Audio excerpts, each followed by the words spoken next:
Hi friends, ఈరోజు మా దగ్గర ఏం కర్రీ అంటే గుడ్డు కర్రీ వేస్తున్నా. ఇందులో ఏంది టమాటా, ఉల్లిపాయ అంతే.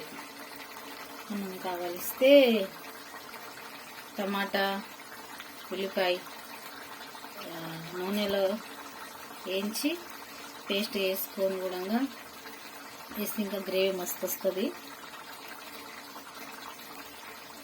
6 గుడ్లతో చేస్తున్నా. ఓకే ఫ్రెండ్స్, మీకు గిడంగా ఈరోజు ఎగ్ కర్రీ మర్చిపోయినా.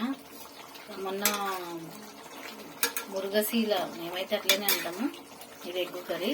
మురుగశీల నాడు ఏం పండుగ చేయలే నేను చేయకుంటే, కాబట్టి ఇది బజ్జీలు అప్పడాలలాగా టేస్ట్ బాగుంటాయి. బజ్జీలు మస్తు ఉంటాయి. ప్లస్ ఇక ఎగ్ కర్రీ. ఓకే ఫ్రెండ్స్, నచ్చితే లైక్ చేయండి, షేర్ చేయండి, సబ్స్క్రైబ్ చేయండి please. Egg curry. Okay bye.